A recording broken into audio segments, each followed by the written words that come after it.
इससे काफी हद तक कम हो जाएगा। जी हाँ दोस्तों, डायबिटीज एक लाइफस्टाइल डिजीज है और आजकल हर दूसरा व्यक्ति इससे सफर कर रहा है। लेकिन कुछ खाने की चीजों को अवॉइड करके आप इस बीमारी से अपने आप को बचा सकते हैं। इमेजिन कीजिए, आपकी बॉडी एक कार की तरह है, तो अगर इस कार में आप घटिया फ्यूल डाल देते हैं तो इससे आपके इंजन के अंदर प्रॉब्लम होनी लाजमी है। इसी तरीके से यह 3 चीजें जो आज मैं आपको बताऊंगा, ये आपकी बॉडी में स्लो पॉइजन की तरह काम करती हैं और आपकी बॉडी को अंदर ही अंदर खराब कर देती है। तो चलिए शुरुआत करते हैं आज के इस वीडियो की और जानते हैं उन 3 फूड्स के बारे में जो कि आपको तुरंत खाने छोड़ देने चाहिए। अगर आप चाहते हैं कि आपको डायबिटीज कभी भी ना हो, तो पहला फूड ग्रुप जो कि आपको आज से ही खाना छोड़ देना चाहिए वह है ऐसी ड्रिंक्स जिनके अंदर शुगर की मात्रा ज्यादा होती है। एडेड शुगर होती है दोस्तों। अपनी डेली लाइफ में हम लोग ऑलमोस्ट जितनी भी ड्रिंक्स पीते हैं वो सब की सब शुगर से भरी हुई होती है। फॉर एग्जाम्पल फ्रूट, जैसे स्पेशली जो पैकेज फ्रूट जैसे होते हैं, या फिर जो मार्केट में जूस की दुकान से आप लेते हैं, जूस लेके इन दोनों के अंदर ही शुगर मिली हुई होती है। इसी तरीके से cola, Pepsi, Thums Up, Sprite और इस तरह की सभी कोल्ड ड्रिंक्स, सोडा, शिकंजी, चाय, कॉफी, मिल्क शेक और भी ना जाने क्या क्या चीजें ऐसी हैं जिनमें शुगर घुली हुई होती है। यकीन मानिए दोस्तों, शुगर ड्रिंक्स की लिस्ट इतनी लंबी है कि अगर सब चीजों का नाम हम बोलना शुरू कर दें यहाँ पे, तो ये आधी वीडियो इसी में निकल जाएगी। But I think you get my point. देखिए, जब हम शुगर ड्रिंक्स को ज्यादा पीते हैं तो इनमें मौजूद जो घुली हुई एडेड शुगर होती है, ये तुरंत हमारे पेट में जाकर ब्लड के अंदर एब्जॉर्ब हो जाती है, जिससे क्या होता है कि ही हमें एनर्जी तो मिलती है, फ्रेशनेस तो मिलती है, लेकिन यह हमारे ब्लड शुगर लेवल्स को बहुत ही तेजी से बढ़ा देती है और यह आपके पैंक्रियाज को फोर्स करता है कि वो ज्यादा इंसुलिन को रिलीज करे।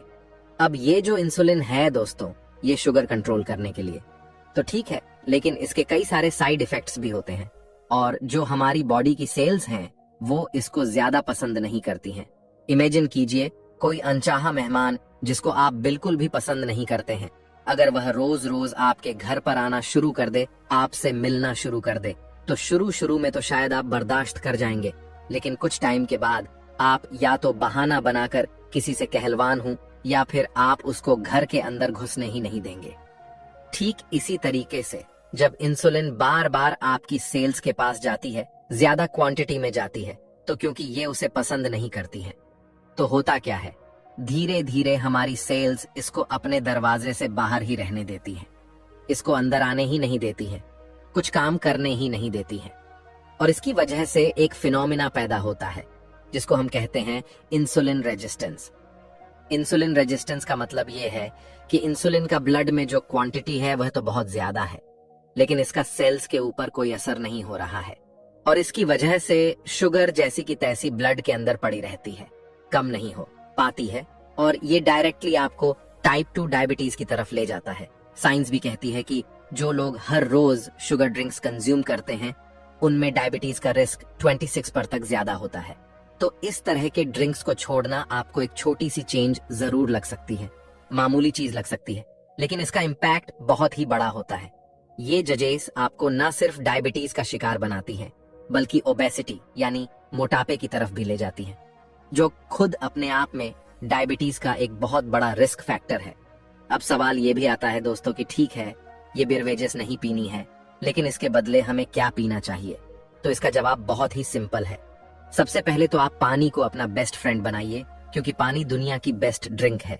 इसके अलावा बिना चीनी की चाय, ग्रीन टी या फिर घर का निकला हुआ फ्रेश फ्रूट जूस या वेजिटेबल जूस जो कि आपने जूसर में ना निकाला हो बल्कि ब्लेंडर के अंदर बनाया हो, जिसके अंदर फाइबर भी हो, तो ये आपके लिए बढ़िया ऑप्शंस है। चलिए दोस्तों, आगे बढ़ते हैं दूसरे फूड की तरफ, दूसरे फूड ग्रुप की दोस्तों जो कि आपको अवॉइड करना है, और वह है ऐसे फूड्स जो कि रिफाइंड कार्बोहाइड्रेट से बनाए जाते हैं। इस सारे के सारे फूड्स दरअसल मीठे तो नहीं होते हैं खाने में, लेकिन ये अनाज को इतना ज्यादा रिफाइन करके बनाए जाते हैं जिससे कि उनका नेचुरल फाइबर, विटामिन्स और मिनरल्स सब के सब चीजें खत्म हो जाती हैं।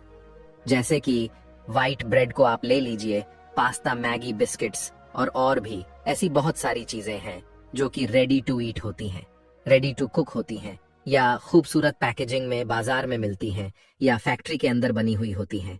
ये सब की सब रिफाइंड कार्बोहाइड्रेट से ही बनाई जाती हैं। जैसे ही आप इन फास्ट फूड्स को खाते हैं तो होता क्या है, हमारी ब्लड शुगर अगेन बहुत ही तेजी से बढ़ जाती है। ग्लूकोज की फॉर्म में ये कन्वर्ट हो जाते हैं और इसकी वजह से अगेन वही फिनोमिना आता है कि हमारी जो इंसुलिन है वो बढ़ती है बॉडी में। और वो सारी प्रॉब्लम्स जो कि पिछले सेक्शन में आपको मैंने बताई थी इंसुलिन रेजिस्टेंस वाली, वो सब की सभी दिक्कतें आपको आने लगती हैं और डायबिटीज का रिस्क बढ़ जाता है। एक और प्रॉब्लम जो इन फूड के साथ होती है वो यह है कि इनके अंदर क्योंकि रिफाइंड कार्बोहाइड्रेट्स होते हैं तो इनके अंदर यूजुअली फाइबर बहुत ही कम या फिर ना के बराबर होता है और इसी वजह से फाइबर की वजह से जो आपकी ब्लड शुगर के अंदर कंट्रोल आ सकता था, जो फायदा उसको आपको मिल सकता था, वो नहीं मिलता है। और अगेन इसकी वजह से ग्लाइसेमिक इंडेक्स इन सभी फूड्स का बढ़ जाता है और आपके अंदर शुगर बढ़ने का खतरा कई गुना बढ़ जाता है। अब इसके सॉल्यूशन की बात करें तो इसका सॉल्यूशन बहुत ही सिंपल है। आप रिफाइंड कार्बोहाइड्रेट्स की जगह होल ग्रेन्स को अपनी डाइट में शामिल कीजिए, जैसे कि ब्राउन राइस, देसी आटे की बनी हुई रोटियां, ओट्स, रागी, ज्वार, बाजरा, दलिया वगैरह वगैरह। ये सभी चीजें नेचुरल फाइबर से भरपूर होती हैं जो कि आपके ब्लड शुगर लेवल्स को स्लोली आपके अंदर रिलीज करती है और इसकी वजह से इंसुलिन की जो स्पाइक्स हैं वो नहीं होती हैं और आपके अंदर डायबिटीज होने का रिस्क, इंसुलिन रेजिस्टेंस होने का रिस्क कई गुना कम हो जाता है। तीसरे और आखिरी फूड ग्रुप की बात करें जो कि आपको अवॉइड करना चाहिए तो वो है दोस्तों ट्रांस फैट्स। ट्रांस फैट्स आपको बेकरी फूड्स, फ्राइड फूड्स और कुछ फास्ट फूड्स के अंदर मिलते हैं, जैसे कि chips, pastries, cookies, French fries, KFC का चिकन, बाजार के बने हुए समोसे, पकौड़े, पेटीज वगैरह। इन सब के अंदर आपको ट्रांस फैट भर भर के मिलते हैं। आपको शायद पता नहीं होगा, लेकिन ये सब चीजें दोस्तों आपकी बॉडी के लिए एक टिकलिंग टाइम बॉम्ब की तरह काम करती हैं। अब आपके मन में शायद एक सवाल आ रहा होगा और वो यह कि इन सब चीजों से डायबिटीज का भला क्या लेना देना है। ये तो फैट्स है और फैट से तो डायबिटीज होती नहीं है, तो फिर इनका क्या प्रॉब्लम है। तो देखिए, जब हम ट्रांस फैट्स को दोस्तों कंज्यूम करते हैं तो ये हमारी बॉडी के अंदर बैड कोलेस्ट्रॉल को बढ़ा देते हैं, जिससे क्या होता है कि LDL कोलेस्ट्रॉल बढ़ जाता है और HDL उसके कंपैरिजन में कम होने लगता है। साथ ही साथ ये सभी ट्रांस फैट्स जो हैं आपकी बॉडी के अंदर इन्फ्लेमेशन को भी क्रिएट करते हैं और इस इन्फ्लेमेशन की वजह से आपकी इंसुलिन प्रॉपरली काम नहीं कर पाती है और यह इंसुलिन रेजिस्टेंस को जन्म देता है, जिससे कि अल्टीमेटली डायबिटीज का रिस्क बढ़ जाता है, जो कि आप समझ ही चुके हैं दोस्तों। साइंस भी कहती है कि जो डाइट्स ट्रांस फैट से भरी हुई होती हैं उनमें इंसुलिन सेंसिटिविटी को खराब करने की ताकत होती है, यानी यह आपके अंदर डायबिटीज के रिस्क को बढ़ा देती है। और इसलिए ऐसी सभी चीजें जिनमें ट्रांस फैट्स पाए जाते हैं इनसे आपको दूर रहना चाहिए, क्योंकि आपके एक इस छोटे से कदम से डायबिटीज के प्रोग्रेशन को आप सिग्निफिकेंट कम कर सकते हैं। तो दोस्तों ये है वो 3 चीजें जो कि आपको अपनी डाइट से हटा देनी चाहिए। शुगर, बेवरेजेस, रिफाइंड कार्बोहाइड्रेट्स और ट्रांस फैट्स, ये सब के सब फूड्स आपके ब्लड शुगर लेवल्स को स्पाइक करते हैं, इंसुलिन रेजिस्टेंस को बढ़ाते हैं और डायबिटीज के रिस्क को काफी ज्यादा इंक्रीज कर देते हैं। वैसे यह जानने के बाद कि किन किन चीजों को आपको नहीं खाना है, किन से आपको बचना है, अश्योर कि आप ये भी जानना चाहेंगे कि डायबिटीज में क्या खाना चाहिए, क्या आपको फायदा करता है। तो अब अगर आप डायबिटीज डाइट के बारे में जानना चाहते हैं कि कौन सी चीजें आपको खानी चाहिए, कौन से फ्रूट्स आपको लेने चाहिए, तो अब आप यहाँ इस वीडियो पर क्लिक करके जरूर देखिएगा। इसमें आपको बहुत कुछ नई जानकारी जानने को मिलेगी कि आपको कौन से फ्रूट्स डायबिटीज में खाने हैं और कौन से नहीं खाने हैं। चलिए इसी के साथ इस वीडियो को यहीं पे एंड करता हूँ। धन्यवाद। दोस्तों, अपने रोजमर्रा की लाइफ में हम बहुत सारी ऐसी खाने पीने की चीजें इस्तेमाल करते हैं जिनमें से कुछ हमारे लिए हेल्दी होती हैं, वहीं कुछ हमारे लिए नुकसानदेह भी हो सकती हैं। लेकिन क्या आप जानते हैं कि कुछ ऐसी चीजें हैं खाने पीने की जो कि हमारे लिए टॉक्सिक हो सकती है, जहरीली हो सकती है और किसी किसी केस में मौत का कारण भी बन सकते हैं नेचुरल चीजों की मदद से। और इसी क्रम में आज इस वीडियो के जरिए मैं आपको बताने वाला हूँ 5 ऐसी खाने पीने की चीजें जो कि आपके लिए टॉक्सिक हैं और जहरीली हैं और इनसे आपको हर कीमत पर बचना चाहिए। तो चलिए बिना किसी देरी के इस वीडियो को शुरू करते हैं और जानते हैं इन 5 चीजों के बारे में पूरी डिटेल से। दोस्तों, सबसे पहले चीज जो आपके लिए टॉपिक है और जिससे आपको बचना चाहिए वह ऐड ग्रीन पोटैटोज यानी कि हरा आलू। दोस्तों, जो हरे आलू होते हैं, अक्सर आपने देखा होगा बहुत सारा आलू है तो पूरा ही हरे होते हैं, या फिर उनका एक पार्ट हरा हो जाता है, जो पार्ट आलू का हरा हो जाता है। दोस्तों, इसके अंदर दो चीजें पाई जाती हैं।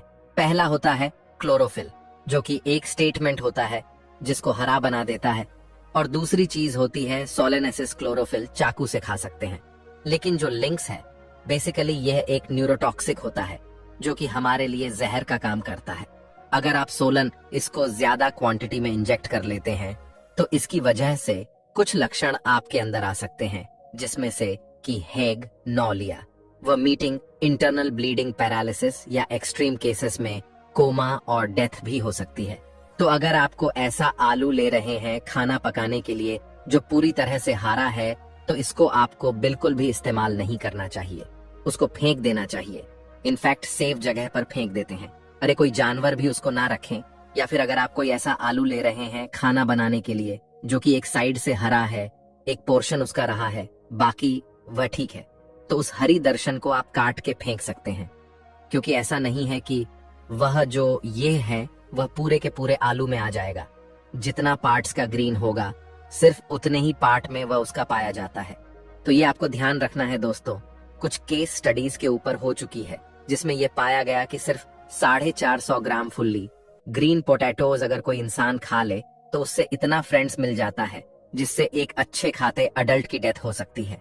तो ग्रीन पोटैटोज, इन हरे आलू से आपको हर कीमत पर बचना चाहिए और इसको बिल्कुल भी इस्तेमाल नहीं करना चाहिए था। और दूसरी चीज जो कि आपके लिए टॉक्सिक हो सकती है वह है जायफल। दोस्तों, नेट में एक ऐसी चीज है जो कि हमारे इंडिया में बहुत सारी कार्स में गरम मसाले की श्रेणी में डाला जाता है। नेट में के अंदर एक के एक्टिव कंप्लीट होता है, इसको बोलते हैं स्टेशन और मेट्रो स्टेशन। हमारी बॉडी के अंदर जाकर जब ब्रेक डाउन होता है तो उसकी वजह से एक ऐसा कंपन पैदा करता है जो कि हमारे नर्वस सिस्टम को अपडेट करता है, और इसकी वजह से अगर वर्ड हो जाए तो हमारे अंदर डीजी ने स्टाइल पर टेंशन, चक्कर आना, नॉलेज और वह मीटिंग जैसी प्रॉब्लम हो सकती है। कुछ केसेस में हल्लुसिनेशन भी हो सकता है, यानी मरीज है वह बावलापन कुछ उसके दिमाग में आ जाता है, उसको समझ नहीं आता है, ऐसा लग रहा है इससे हवा में उड़ रहा है, या कुछ अजीब अजीब सत्या उसके मन में आने लगते हैं जिसको हल्लुसिनेशन बोलते हैं। दोस्तों, नेटवर्क टॉक्सिसिटी के कुछ केसेस भी रिपोर्ट हो चुके हैं, जिनमें से 2 कैसेट्स आज मैं आपके साथ शेयर करना चाहूंगा। पहला केस था जिसमें 17 साल की लड़की थी जिसने 50 ग्राम मिनट में का पाउडर मिल्क शेक बनाकर इस्तेमाल कर लिया था, और इसको इस्तेमाल करने के सिर्फ आधे घंटे के अंदर ही उसके अंदर बहुत सीवियर सिम्पटम्स आने शुरू हो गए। उसको इलेक्शन होने लगा, बिजनेस होने लगी, चक्कर आने लगे, वह मीटिंग और नॉलेज और उसको होने लगी, और बेहोशी की हालत उसके अंदर होने लगी। जब उसको हॉस्पिटल ले जाया गया, उसका इलाज हुआ, तो उसके बाद पता लगा कि यह लक्षण जूस के अंदर आए थे। ये नेट में की टॉक्सिसिटी के कारण से आए थे। एक और केस था जिसके अंदर से 35 साल की एक लड़की थी जिसने सिर्फ 10 ग्राम मिनट में का पाउडर इस्तेमाल किया था, और उसके अंदर भी इसी तरह के लक्षण देखे गए, और यही रीजन भी पाया गया कि नेट में की ओवरडोज के कारण से उसको ये चीजें हो रही हैं। दोस्तों, नेट में कीजिए, टॉक्सिसिटी होती है, इसके लक्षण आपको सिर्फ 1 से 1.5 घंटे के अंदर आने शुरू हो जाते हैं और करीब 10 घंटे तक आपके अंदर रहते हैं। वैसे हमारे इंडिया में दोस्तों, जो हम लोग नेट में इस्तेमाल करते हैं वह करते हैं मसाले की शक्ल में, और इस स्कूल में बहुत ही कम क्वांटिटी इस्तेमाल की जाती है, और वह कहीं ना कहीं डाउनलोड भी हो जाता है, जिसकी वजह से कोई नुकसान या फिर खतरा हमारे लिए नहीं होता है। लेकिन अगर आप नेटवर्क को एग्जाम मेडिसिन इस्तेमाल करते हैं, क्योंकि बहुत सारी आयुर्वेदिक मेडिसिन में, यह सप्लीमेंट में, यह बहुत से घरेलू नुस्खों में भी नेटवर्क का इस्तेमाल किया जाता है, तो ऐसी शक्ति में आपको ज्यादा सतर्क रहने की जरूरत है।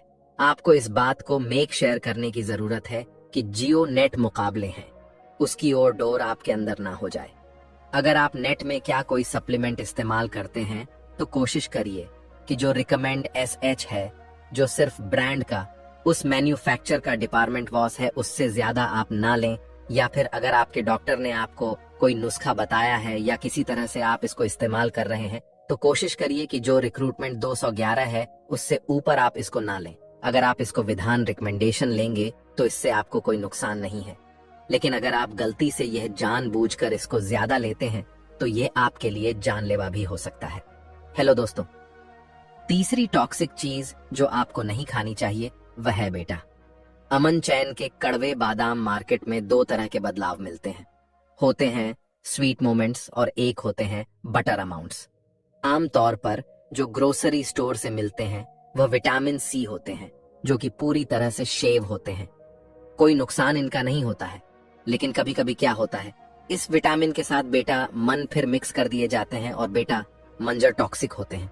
ट्विटर अकाउंट के अंदर एक टॉक्सिन्स पाया जाता है, इसको बोलते हैं हाइड्रोजन साइनाइड और साइड। जैसा कि आप जानते हैं, दुनिया का सबसे खतरनाक पॉइजन होता है। इसकी थोड़ी सी भी क्वांटिटी हमारी मौत के लिए काफी होती है।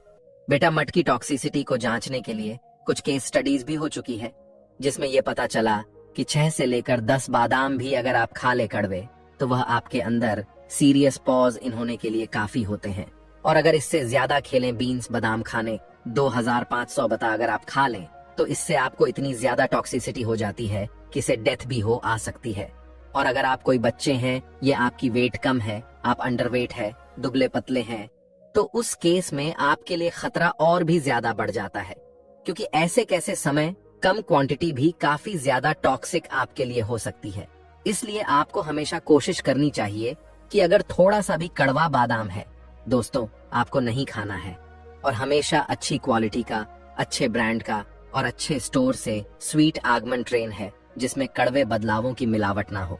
34 टॉक्सिक चीज जो कि आपको इस्तेमाल नहीं करने चाहिए वह है under cooked read kidney beans, यानी ऐसी राजमा जो कि पूरी तरह से पक्की नहीं हो, राजमा केंद्र। लेकिन होता है दोस्तों, और लेकिन record added a toxic substances है, जो कि हमारे अंदर बहुत सारे अलग अलग तरह के टॉक्सिक लक्षण पैदा कर सकता है, जिनमें से कि बहुत ही कॉमन है अब नॉमिनल पैन नोजिया और वॉमिटिंग और एक्सट्रीम केसेस में डेथ दोस्तों। लेकिन जो कि राज्य के अंदर पाया जाता है, यह पकने के बाद पूरी तरह से खत्म हो जाता है। तो आप भेजो, हम राजमा को पकाते हैं तेज पर, तो उसकी वजह से यह सब सेंस खत्म हो जाता है और हमें कोई नुकसान नहीं होता है। लेकिन अगर किसी कारण से राजमा पूरी तरह से नहीं रख पा रही है या कप चीनी ली है उसे खा लेते हैं, तो उसकी वजह से बहुत सारे सीरियस साइड इफेक्ट हमारे अंदर देखे जा सकते हैं। कुछ केस स्टडीज हो चुके हैं राजमा के ऊपर, जिसमें पाया गया कि सिर्फ 5 से 6 दाने कच्ची राजमा के खाने से आपके अंदर बहुत ज्यादा सीरियस साइड इफेक्ट्स हो सकते हैं, बहुत ज्यादा सीरियस टॉक्सिसिटी हो सकती है। तो इसलिए जब भी आप राजमा को पकाते हैं, कोशिश करिए पहले उसको 1 से 2 घंटे के लिए पानी में भिगो दीजिए और उसके बाद तेज आंच में उसको तब तक पकाए जब तक वह पूरी तरह से गल न जाए, पूरी तरह से खाने लायक ना हो जाए। थोड़ी सी भी कच्ची अगर आपकी रोजमर्रा जाती है तो उसके अंदर यह लेकिन नाम का स्टैंड से बाकी रह जाता है और यह आपके अंदर टॉक्सिसिटी पैदा कर सकता है। इनफैक्ट को स्टडीज में तो यह भी पाया गया कि अगर आप राजमा को पूरी तरह से नहीं पकाते हैं, सिर्फ बगियो लेते हैं या फिर आधिपत्य विराजमान होती है, तो उसकी चीज व्यक्ति का कंसंट्रेशन है वो और भी ज्यादा बढ़ जाता है, 5 गुना तक चला जाता है। तो इसीलिए हमेशा आपको खुश करने चाहिए, राजमा पूरी तरह से पकाकर अच्छी तरह से ग्लास है तभी उसको आप इस्तेमाल करें, तभी आप इसे फैलाएंगे, उसकी टॉक्सिसिटी आपके अंदर नहीं होगी। हेलो दोस्तों, 5वीं और आखिरी टॉक्सिन्स जिससे आपको बचना चाहिए, इसको इस्तेमाल नहीं करना चाहिए, अब है ब्राउन राइस। जी हाँ, ये शायद थोड़ा सा आपके लिए शॉपिंग हो सकता है, क्योंकि ब्राउन राइस अक्सर बहुत ही हेल्दी माना जाता है और ये माना जाता है कि ये काफी ज्यादा अच्छी चीज है और आपको रेगुलर इस्तेमाल भी करना चाहिए। बेशक ड्राइव दोस्तों आपके लिए बहुत ज्यादा हेल्दी होता है और शेष भी होता है, लेकिन अगर आप इसको गलत तरीके से इस्तेमाल करते हैं तो ये आपके लिए जानलेवा हो सकता है। अब कैसे ये आपके लिए टॉपिक होता है वह समझ लेते हैं। देखिए, जितने भी राइस होते हैं दोस्तों, इनके अंदर आर्सेनिक कंसंट्रेशन काफी ज्यादा पाया जाता है और सैनिक बहुत ही टॉक्सिक सब्सटेंसेस होता है जो कि दिल्ली हो सकता है और हमारे लिए कार्सिनोजेनिक होता है, यानी हमारी बॉडी के अंदर जाकर यह कैंसर पैदा करने का काम करता है। अब यह 8 सैनिक जो है ये चावल के अंदर आता कहां से है? देखिए, जितने भी खेती होती है चावल की, उस खेती के दौरान क्या होता है, कि चावल के अंदर बहुत सारे फर्टिलाइजर्स डाले जाते हैं, बहुत सारे पेस्टिसाइड चले जाते हैं और अलग कर की दवाइयां डाली जाती है, और इन सभी दवाइयों के आर्सेनिक काफी ज्यादा मात्रा में होता है। और चावल के अंदर एक की खासियत होती है कि यह 8 सैनिक वेस्ट ओनाइल के अंदर से ज्यादा खुश जॉब करता है, क्योंकि वैसे 8 सैनिक वेस्ट ओनाइल के अंदर से ज्यादा खुश जॉब करता है। तो ये जितनी भी पेस्टिसाइड्स, ये सभी चीजों मेडल हैं, सभी राज्यों में डालते हैं। लेकिन क्योंकि चावल के अंदर कैल्शियम ज्यादा होती है इसका जॉब करने की, तो इसी कारण से चावल के अंदर सैनिक कंसंट्रेशन जो है वह बढ़ जाता है।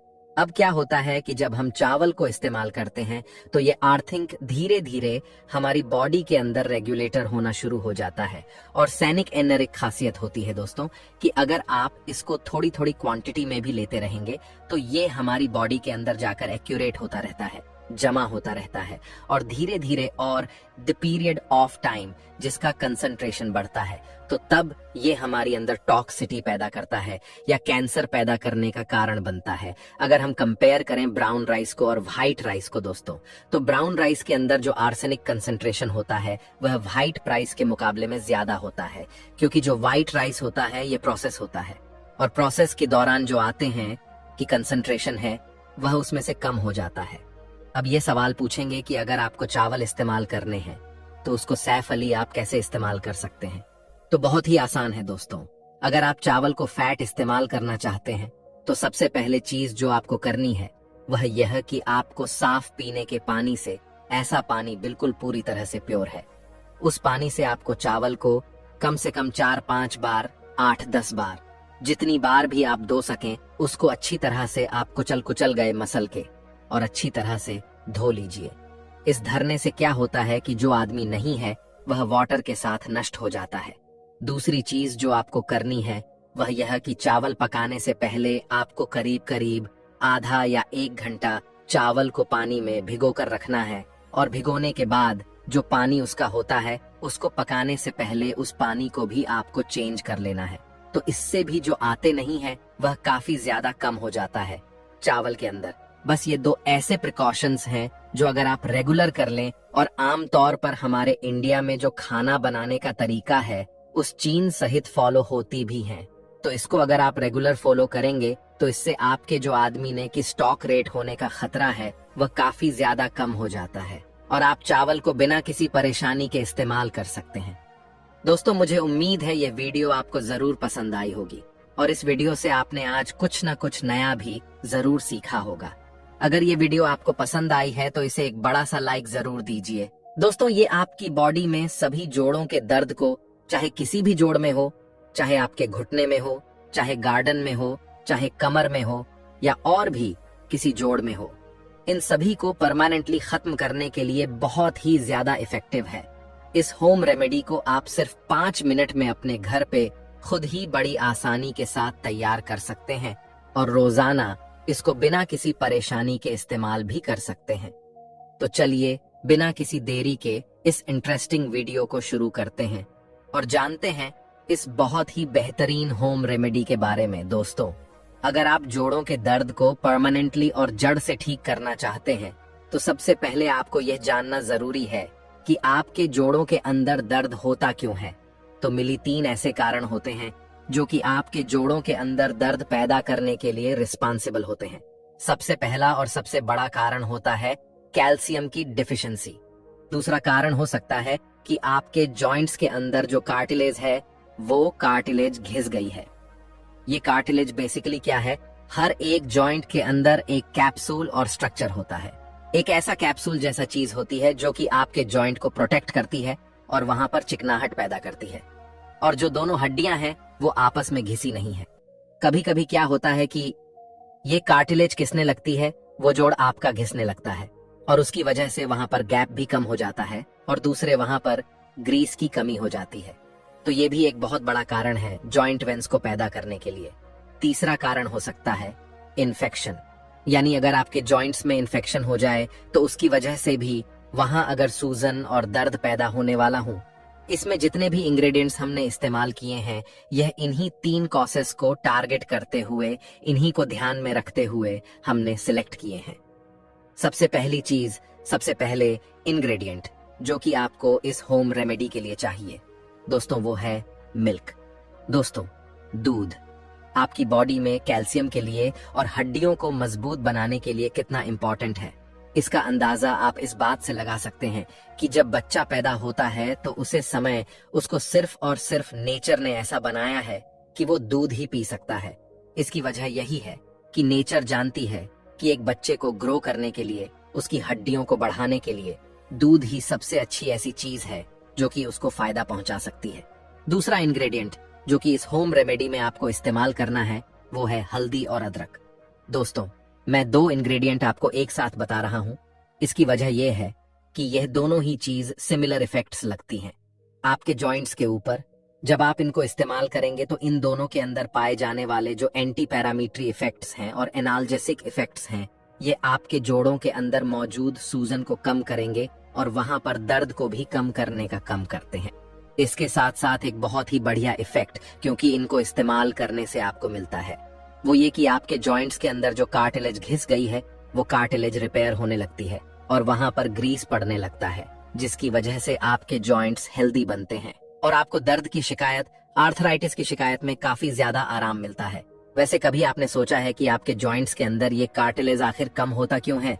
किस वजह से ये घिसने लग जाता है? दोस्तों, बहुत सारे रीजंस हो सकते हैं जिम से कि 2 सबसे मेन रीजन है जो कि 95% लोगों में पाए जाते हैं। पहला रीजन हो सकता है कि आपका वजन बहुत ज्यादा है। दूसरा एक बहुत बड़ा कारण होता है आपकी बॉडी के अंदर कॉलेजों का कम हो जाना। कॉलेज इन बेसिकली एक ऐसा प्रोटीन है जो कि इस कार्टिलेज को बनाने का कम करता है। आपका जो कार्टिलेज है इसका 90% जो पार्ट होता है वो इस कॉलेजों से ही बनता है।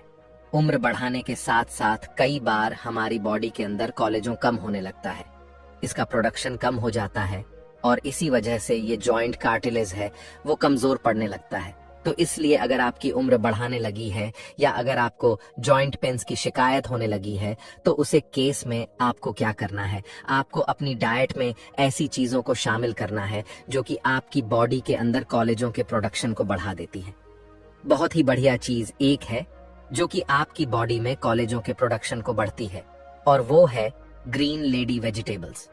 जितनी भी हरे पत्तेदार सब्जियां होती हैं ये बहुत ही अच्छा सोर्स होती हैं कॉलेजों का, तो इनको आप इस्तेमाल कर सकते हैं। इसके अलावा आप टमाटर को इस्तेमाल कर सकते हैं, इसके अलावा आप ब्रोकली को इस्तेमाल कर सकते हैं, चिकन को आप इस्तेमाल कर सकते हैं। अंडे की जो सफेदी होती है इसके अंदर बहुत अच्छी मात्रा में आपको कॉलेजों मिलता है, तो इसको भी आप ले सकते हैं। और जितने भी सी फूड्स होते हैं यानी फिश है या क्रॉप्स है, लॉबस्टर्स हैं, जो भी और चीज जो समुद्र के अंदर पाई जाती है उनके अंदर भी बहुत अच्छी मात्रा में कॉलेजों होता है। तो इनको भी अगर आप रेगुलरली खाएंगे तो आपकी बॉडी में कभी भी कॉलेजों की कमी नहीं होगी। इसके अलावा बहुत सारे आजकल सप्लीमेंट्स भी मार्केट में दोस्तों आने लगे हैं जो कि आपकी बॉडी के अंदर कॉलेजों की पूर्ति करते हैं। पोलो जिनकी सप्लाई करते हैं, ऐसा ही एक बहुत बढ़िया सप्लीमेंट है जो मैं पहले भी कई बार आपको रिकमेंड कर चुका हूँ और आज एक बार फिर रिकमेंड कर रहा हूँ।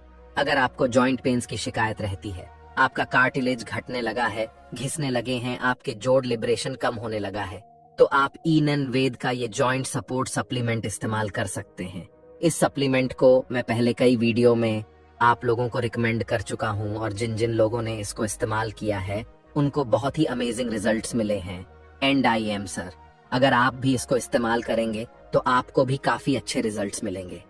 इस प्रोडक्ट की एक यूएसबी दोस्तों ये है कि इसके अंदर आपको सिर्फ कॉलेज ही नहीं मिलता है बल्कि कॉलेज के साथ और भी कुछ ऐसे इंग्रेडिएंट्स हैं जो कि आपके जॉइंट हेल्थ को, आपकी मसल हेल्थ को इम्प्रूव करते हैं। फॉर एग्जाम्पल भी मिलता है, समय भी आपके कार्टिलेज की रिपेयर के लिए बहुत इंपॉर्टेंट होता है, आपके जोड़ों में सूजन को और दर्द को कम करता है और लुब्रिकेशन को बढ़ता है। इसके अलावा इसमें आपको कैल्शियम भी मिलता है। कैल्शियम जैसा कि आपको मैंने बताया आपकी हड्डी और जोड़ों के लिए बहुत ही ज्यादा जरूरी है। तीसरी चीज जो इसमें आपको मिलती है वो है MSMI यानी मिथाइल सेल्फ। ये एक ऐसा नेचुरल कंपाउंड होता है दोस्तों जो कि आपके जोड़ों के अंदर सूजन को, इन्फ्लेमेशन को, दर्द को कम करने का काम करता है। तो आप कह सकते हैं कि ये तीनों ही चीज यानी कोलेजन टाइप 2, ग्लूकोसोमेन, कैल्शियम और मिथाइल अल्फाज मिथेन, ये सभी चीज मिलके आपके जॉइंट्स की ओवरऑल हेल्थ को इम्प्रूव करते हैं और आपको आर्थराइटिस में या इस तरह की दूसरी जो जॉइंट पेन्स की प्रॉब्लम्स होती हैं उनमें बहुत ज्यादा आराम देते हैं इस प्रोडक्ट को। दोस्तों, कोई भी एडल्ट इस्तेमाल कर सकता है। शुरुआत में आपको इसकी 2 टैबलेट लेनी चाहिए। अगर आपको सीवारटी ज्यादा है सिम्टम्स की देते हैं इस प्रोडक्ट को। दोस्तों, कोई भी एडल्ट इस्तेमाल कर सकता है। शुरुआत में आपको इसकी 2 टैबलेट लेनी चाहिए। अगर आपको सीवारटी ज्यादा है सिम्टम्स की। एक बार जब आपके दर्द कम होना शुरू हो जाता है, आपको चलने फिरने में आसानी होने लगती है, तो उसके बाद आप दिन में 1 टैबलेट इसकी मेंटेनेंस के लिए, जब तक इसको आप चाहे तब तक इस्तेमाल कर सकते हैं। ये प्रोडक्ट पूरी तरह से सेफ है और इफेक्टिव है। सिर्फ एक चीज का आपको ध्यान रखना है कि अगर आप नॉन वेजिटेरियन नहीं, अगर आप शुद्ध शाकाहारी हैं, तो आपको इस प्रोडक्ट को नहीं लेना है, क्योंकि इसके अंदर जो ग्लूकोसाइन और बाकी जो इंग्रेडिएंट्स जले हैं उनमें से कुछ चीज ऐसी हैं जो कि चिकन से और फिशेस से ली जाती हैं। तो क्योंकि ये नॉन वेजिटेरियन प्रोडक्ट है तो आपके लिए सूटेबल नहीं है। इसके अलावा सभी लोग इसको आराम से इस्तेमाल कर सकते हैं। इसके बारे में अगर आप और ज्यादा जानना चाहते हैं या इसको परचेज करना चाहते हैं तो सभी लिंक्स मैनेजर डिस्क्रिप्शन बॉक्स में और प्रिंट कमेंट में डाल दूंगा, तो वहां से क्लिक करके इसके बारे में आप और ज्यादा जान भी सकते हैं और इसको परचेज भी कर सकते हैं। तीसरा इंग्रेडिएंट जो कि इस होम रेमेडी के लिए आपको चाहिए वो है सिनेमन, यानी कि दालचीनी। दोस्तों, दालचीनी के अंदर सिनेमाडाइड नाम का एक एक्टिव कंपाउंड होता है जिसमें एंटी इन्फ्लेमेटरी और एनाल्जेसिक प्रॉपर्टीज होती हैं। ये आपके जॉइंट की कार्टिलेज को भी रिपेयर करता है और वहां पर ग्रीस को भी बढ़ाने का कम करता है, जिसकी वजह से जॉइंट पेन में आपको आराम मिलता है। Last but not the list, जो आखिरी इंग्रेडिएंट आपको इस रेमेडी के लिए चाहिए वो है काली मिर्च। काली मिर्च के अंदर पाए जाने वाला पेपरिन नाम का सब्सटेंस भी एनर्जी की फैक्टर रखता है और एंटी इन्फ्लेमेटरी होता है, तो इसको इस्तेमाल करने से भी आपके जोड़ों के दर्द में आराम मिलता है। इस होम रेमेडी को तैयार करना भी दोस्तों बहुत ज्यादा आसान है। इसको बनाने के लिए आपको 1 ग्लास दूध लेना है और उसको गर्म करने के लिए गैस पर रख देना है। जब ये दूध आपका बैल होने लगे तो इसमें आपको डालना है 1 चम्मच कसा हुआ अदरक, आधा चम्मच आपको डालना है हल्दी का 1 टुकड़ा। इसमें आपको डालना है दालचीनी का करीब 1 से 1.5 इंच का टुकड़ा ले सकते हैं। अगर पीसी हुई दालचीनी आपके पास है तो 1/4 चम्मच आप किसी भी दालचीनी का पाउडर भी डाल सकते हैं।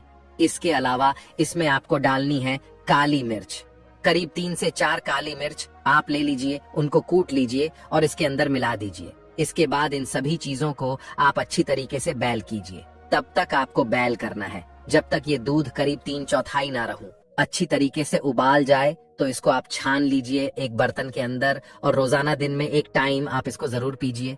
इसके अंदर अगर आप चाहे तो टेस्ट के लिए थोड़ा सा हनी भी ऐड कर सकते हैं या मिश्री भी ऐड कर सकते हैं। अगर आप डायबिटिक है तो मत ऐड करिए, ऐसे ही आप इसको इस्तेमाल करना शुरू कर दीजिए इस रेमेडी को। दोस्तों, जब आप इस्तेमाल करेंगे तो पहले ही दिन से आपको आराम मिलना शुरू हो जाएगा और आपके दर्द में और मूवमेंट में आपको जो प्रॉब्लम ए रही थी वो कम होने लगेगी। 21 दिन तक रेगुलरली अगर इस नुस्खे को आप ले लेंगे तो आपको बहुत ही अमेजिंग रिजल्ट्स मिलेंगे। एंड सर की आपकी प्रॉब्लम 90% तक घाट जाएगी। इस नुस्खे को किस टाइम पर लेना है, तो इसको आपको सुबह को नाश्ता करने के करीब हाथ ऐसे 1 घंटे के बाद लेना है, या फिर शाम के नंबर में भी आप इसको ले सकते हैं।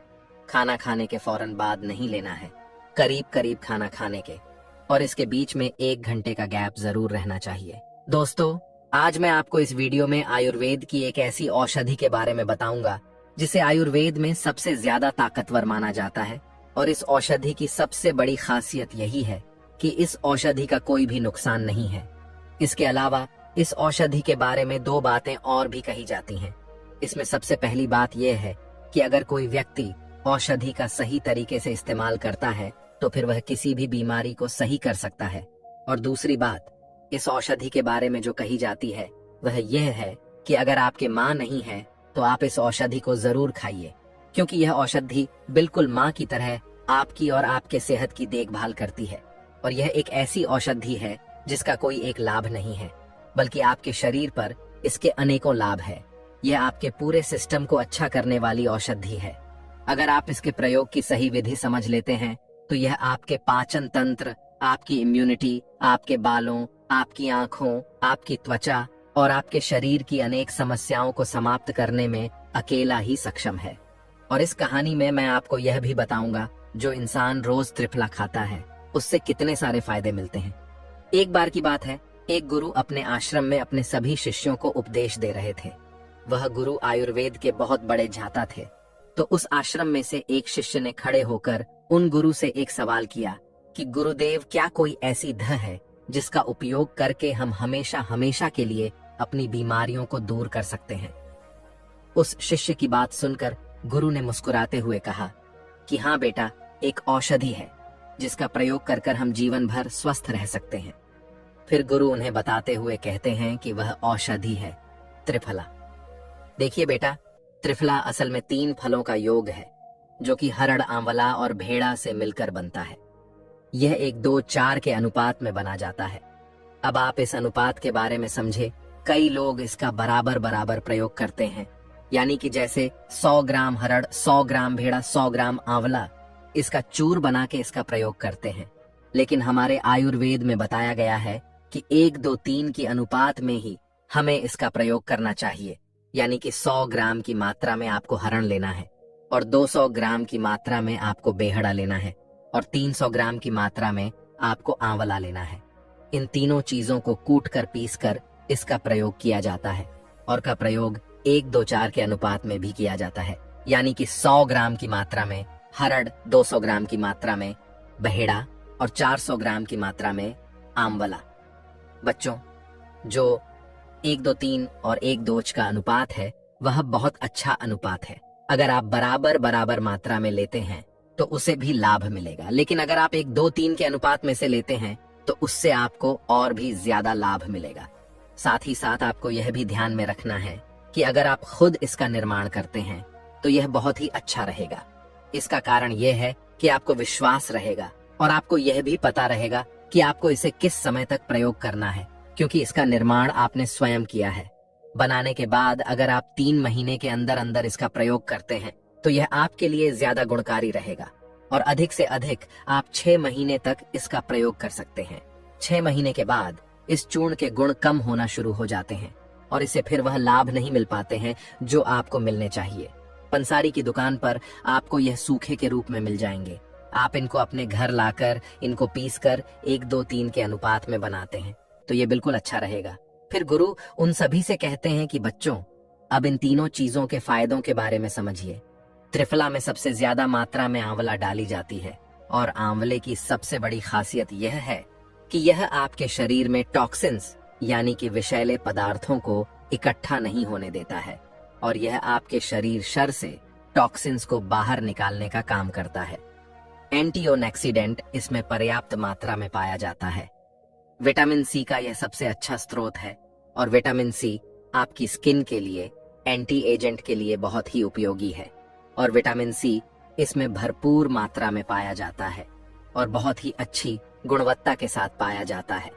साथ ही साथ आंवले का प्रयोग अगर आप करते हैं तो आपके बालों के लिए यह विशेष गुणकारी होता है। आप देखना, आयुर्वेद में बालों की जितनी भी औषधियां आपको मिलेगी, अधिकांश सभी में आंवले का प्रयोग आपको मिल जाएगा, क्योंकि यह बालों के लिए अत्यंत उपयोगी है। चाहे आपके बाल झड़ रहे हो, सफेद हो रहे हो, दोनों ही स्थिति में यह बहुत ही अच्छा कार्य करता है। दूसरी चीज जो त्रिफला में डाली जाती है वह है हर हरड़ को असल में योगवाही औषधि कहा जाता है और योगवाही औषधि उसे कहा जाता है जिस औषधि को किसी भी आयुर्वेदिक मेडिसिन के साथ अगर मिला दिया जाए तो वह पूरे शरीर में अवशोषित हो जाती है और अपना पूरा असर दिखाती है। इसके अलावा जो ये हर्ड है यह माता के समान होती है। इसके लिए यह भी कहा जाता है कि एक माँ ने बच्चों पर एक समय के लिए कपित हो सकती है, लेकिन हर्ड शरीर के अंदर गई तो यह आपको सिर्फ फायदा ही देगी। यह आप पर कुपित कभी नहीं होगी। यह आपके पाचन तंत्र के लिए सर्वोत्तम है और बहुत ही उपयोगी है और इस हरड़ में बहुत सारे तत्व पाए जाते हैं। Vitamin C, iron, magnesium, copper और सेलेनियम जैसे तत्व हर्ड के अंदर पाए जाते हैं जो कि सेल्स डैमेज को भी रोकते हैं और आपकी इम्यूनिटी को भी मजबूत बनाते हैं। और तीसरी चीज जो त्रिफला में डाली जाती है वह है बहेड़ा। और बहेड़ा की सबसे बड़ी खासियत यह होती है, यह आपके शरीर के तीनों दोषों को यानी वात पित्त कफ तीनों को संतुलित कर देता है। यानी अगर आपके शरीर में यह तीनों दोष बिगड़े हुए हैं या फिर बड़े हुए हैं तो यह इनको कम करके नॉर्मल कर देता है, और अगर कम है तो इन्हें बढ़ाकर नॉर्मल कर देता है। इसके साथ ही और बहेड़ा जब आंवला के साथ मिलते हैं तो यह दोनों के गुण प्रभाव कहीं गुना बढ़ जाते हैं। यानी आप दिन भर में इतना ही आंवला, इतना ही हर्ड और इतना ही बहेड़ा अलग अलग समय पर ले तो आपको इतना फायदा नहीं होगा जितना इन तीनों चीजों को एक साथ लेने पर होता है। लेकिन कई बार हम लोगों के मन में यह सवाल आता है कि अगर कोई इंसान पहले से ही स्वस्थ है तो उसे त्रिफला लेने की जरूरत है क्या? तो इसे समझने के लिए आयुर्वेद के 2 नियमों को समझना होगा। इसमें से पहला नियम यह है कि शरीर में जितनी भी बीमारियां होती हैं उनमें से 90% बीमारियां पेट से शुरू होती हैं। इसीलिए अगर आप स्वस्थ रहना चाहते हैं तो अपने पेट को स्वस्थ रखो। त्रिफला पाचन तंत्र को सुरक्षित रखने के लिए सबसे असरदार औषधि है। इसीलिए चाहे आप स्वस्थ क्यों ना हो, आपको त्रिफला अवश्य लेना चाहिए। दूसरा नियम यह है कि शरीर की सभी बीमारियां वात पित्त कफ के असंतुलन होने के कारण होती हैं, क्योंकि हम अपने जीवन शैली की वजह से और अपने खान पान की आदतों की वजह से अपने वात पित्त और कफ को संतुलित नहीं रख पाते हैं। लेकिन त्रिफला वात पित्त और कफ को संतुलित रखता है। इसीलिए चाहे हम स्वस्थ ही क्यों ना हो तो भी हमें त्रिफला लेना चाहिए। देखिए, त्रिफला के बहुत सारे फायदे होते हैं। हम इससे होने वाले फायदों को समझते हैं। सबसे पहली चीज, अगर ये पूछा जाए कि एक इंसान के पाचन तंत्र को अच्छा रखने के लिए सबसे बेहतरीन औषधि कौन सी है, तो त्रिफला से बेहतर कोई भी औषधि नहीं है। त्रिफला का सबसे पहला फायदा यह है कि त्रिफला एक बहुत ही अच्छा लैक्सेटिव होता है। यह आपकी आंतों की कर्मा कुचन गति को बढ़ा देता है, जिससे यह गति सारे पाचक नाल में ग्रास नली से लेकर मलाशय तक सफाई का कार्य करती है, जिससे खाया हुआ आहार निरंतर आकर्षण होता जाता है, जिसकी वजह से कॉन्स्टिपेशन नहीं होता है। और अगर आपको कॉन्स्टिपेशन की समस्या है तो भी वह जड़ से खत्म हो जाती है। यानी त्रिफला आपके पेट को साफ भी करता है और साफ रखता भी है। और इसीलिए जितनी भी आयुर्वेदिक औषधियां होती हैं जो पेट साफ करने के लिए ली जाती है, उन सभी में त्रिफला अवश्य होता है। लेकिन पेट साफ करने वाली दवाइयों का असली मकसद पेट साफ करने का होता है। इसीलिए इन सभी दवाइयों में त्रिफला के साथ साथ सनाए पत्ती भी डाल दी जाती है। और अगर सनाए पत्ती महीने में एक बार ली जाए तो वह बहुत अच्छी होती है। लेकिन अगर रोज ली जाए तो यह आपके शरीर से सभी जरूरी पोषक तत्वों को खींचकर बाहर निकाल देती है। इसीलिए अगर आपको कॉन्स्टिपेशन की समस्या है, यानी आपको कब्ज की शिकायत रहती है, तो आप त्रिफला लीजिए। पेट साफ करने वाली आयुर्वेदिक दवाइयां मत लीजिए। अब दूसरी बात समझिए। देखिए, ये जो त्रिफला होती है ये आपके लीवर और किडनी के लिए बहुत ही ज्यादा फायदेमंद होती है, क्योंकि तला भुना खाने की वजह से, सब्जियों में पेस्ट्रीसाइज होने की वजह से या फिर शराब पीने की वजह से हमारे शरीर में जितना भी जहर इकट्ठा होता है, त्रिफला इन सभी टॉक्सिन्स को मलमूत्र और स्वेद के जरिए हमारे शरीर से बाहर निकाल देता है। इसके अलावा अगर आप दिन भर बैठे रहने का काम करते हैं या फिर आप ज्यादा फिजिकल वर्क नहीं कर पाते हैं, तो ऐसी स्थिति में आपको त्रिफला जरूर लेना चाहिए। देखिए, जब आपको कॉन्स्टिपेशन की समस्या नहीं रहती है तो आपको भूख खुलकर लगती है और आप जो भी खाते हैं वह पूरी तरह से हजम हो जाता है। यानी त्रिफला आपकी भूख को बढ़ाती है। इसके साथ ही आप जो कुछ भी खाते हैं उसको आपके शरीर में पूरी तरह से अवशोषित करवा देती है। इसीलिए वह लोग जो बॉडी बिल्डिंग करना चाहते हैं, यानी जो लोग बहुत तेजी से अपना वजन बढ़ाना चाहते हैं, अपनी ताकत बढ़ाना चाहते हैं, उन्हें त्रिफला अवश्य लेना चाहिए। देखिए, त्रिफला में जो हरड़ होती है यह शरीर में जमने वाले फैट को खत्म करती है। और इसीलिए वह लोग जो मसल और बॉडी बनाना चाहते हैं, वह लोग जो अपना वजन कम करना चाहते हैं, उनको त्रिफला अवश्य लेना चाहिए। यानी आप कुल मिलाकर इतना समझ लीजिए कि आपको पेट से संबंधित कोई भी बीमारी है, जैसे पेट दर्द, हाजमे में खराबी, उल्टी या दस्त पेचिस या फिर मरोड़ गैस या फिर एसिडिटी, पेट में कीड़े हैं, तो यह सारी की सारी परेशानियां जो हैं आपकी खत्म हो जाएंगी। आप बस केवल त्रिफला लेना शुरू कर दीजिए और आपके पेट से संबंधित जितनी भी परेशानियां होंगी वह सब सही हो जाएंगी। और अगर ऐसी कोई समस्या नहीं है तो आपको भविष्य में कभी नहीं होगी। इसके अलावा अगर आपके मुंह में छाले रहते हैं, मसूड़ों में सूजन रहती है, दांतों में दर्द रहता है, मसूड़ों में खून आता है, तो आप केवल त्रिफला लेना शुरू कीजिए। आपकी यह सारी समस्याएं जड़ से खत्म होगी। लेकिन अगर आपको पायरिया है तो आप त्रिफला लेने के साथ साथ आपको त्रिफला के चूर्ण से अपने मसूड़ों की मालिश करनी होगी।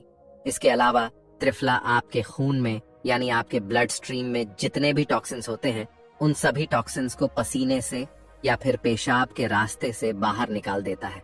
और इसका सबसे बड़ा फायदा यह होता है कि आप एकदम तरोताजा महसूस करते हैं और आपको थकान, आलस और भारीपन महसूस नहीं होता है।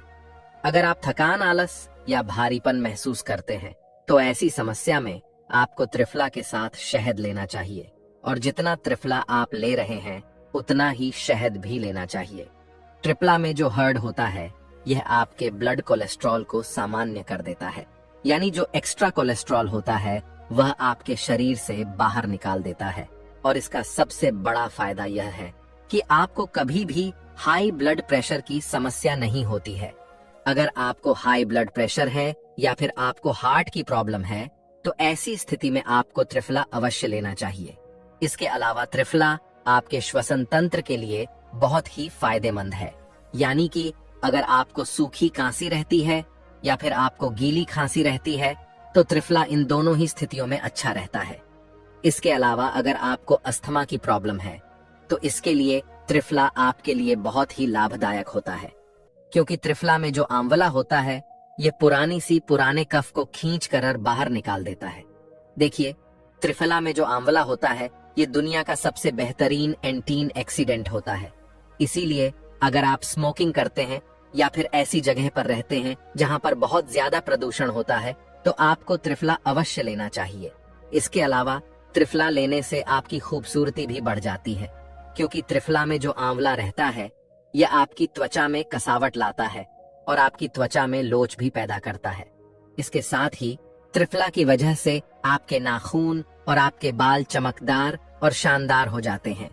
इसके अलावा अगर आपके कील मुहासे होते रहते हैं या फिर आपके चेहरे पर फोड़े फूंसी रहते हैं और अगर आपको किसी भी तरह की स्किन इन्फेक्शन है तो आपको केवल त्रिफला लेना शुरू करना होगा और 6 महीने के अंदर अंदर आपको जितनी भी स्किन की परेशानियां हैं वह सारी की सारी जड़ से खत्म हो जाएंगी। त्वचा से संबंधित समस्याओं के लिए आपको त्रिफला खाने के साथ साथ इसको नीम की पत्तियों के साथ मिलाकर उसे अपने चेहरे पर भी लगाना है। इसके अलावा अगर आपके बालों में कोई समस्या है तो त्रिफला बालों की जड़ों को मजबूत करता है, बालों का पतला होना रोकता है, बालों का समय से पहले सफेद होना रोकता है और बालों का जड़ना भी रोकता है और साथ ही साथ आपके बालों में चमक को भी बढ़ाता है। और बालों की सभी समस्याओं से छुटकारा पाने के लिए आपको त्रिफला खाने के साथ साथ अपने बालों पर भी इसको लगाना चाहिए। अगर आपके बाल बहुत ज्यादा झड़ रहे हैं तो वह भी रुक जाएंगे। इसके अलावा त्रिफला आपकी आंखों के लिए भी बहुत फायदेमंद होता है और आंखों को फायदा पहुंचाने के लिए आपको त्रिफला खाना चाहिए और सुबह सुबह त्रिफला के पानी से अपनी आंखों को भी धोना चाहिए। और इसके साथ आपको रात में 10 ग्राम त्रिफला को आधा लीटर पानी में रात भर भिगोकर रखना है और सुबह उस पानी को रुमाल के माध्यम से छानकर उस पानी से अपनी आंखों को धोना है। इससे आपकी आंखों की रोशनी बढ़ेगी और अगर आपकी आंखों में किसी भी तरह का इन्फेक्शन है तो वह भी सही हो जाएगा। देखिए, वह औरतें जिन्हें आमतौर पर यूटीआई इन्फेक्शन है उन औरतों को त्रिफला अवश्य लेना चाहिए, क्योंकि यूटीआई इन्फेक्शन की वजह से पेशाब करने में जलन, बार बार पेशाब लगना, पेट के निचले हिस्से में दर्द होना और पेशाब से दुर्गंध आती है और त्रिफला सभी तरह की यूटीआई इन्फेक्शन को सही कर देता है। त्रिफला का असली फायदा यह होता है कि यह आपकी इम्यूनिटी को बहुत तेजी से बढ़ाता है और ऐसा इसीलिए होता है क्योंकि त्रिफला में एंटी इन्फ्लेमेटरी और एंटीवायरल प्रॉपर्टीज होती है। इसका सबसे बड़ा फायदा यह होता है कि आप इससे बहुत सारी बीमारियों से, बहुत सारी एलर्जी से बच जाते हैं। यानी वह लोग जो त्रिफला को लेते रहते हैं उन्हें मौसम बदलने पर जुकाम नहीं होता है। और इसके अलावा ऐसे लोग जिन्हें साल भर जुकाम बना रहता है या जिनकी नाक साल भर बंद रहती है उनको भी त्रिफला जरूर लेना चाहिए, क्योंकि त्रिफला में आंवला की मात्रा अच्छी होती है। इसीलिए त्रिफला एक बहुत ही अच्छा ब्रेन टॉनिक है। यानी कि अगर आप त्रिफला लेते हैं तो इससे न केवल आपका कंसंट्रेशन बढ़ेगा, बल्कि आपकी याददाश्त भी बहुत अच्छी हो जाएगी। इसके अलावा अगर आपको रात को सही से नींद नहीं आती है, या फिर आपके सिर में दर्द रहता है, या आपको चक्कर आते रहते हैं, तो आप केवल त्रिफला लेना शुरू कीजिए और थोड़े ही समय में आपकी सभी परेशानियां दूर हो जाएंगी। देखिए, त्रिफला को सभी रसायन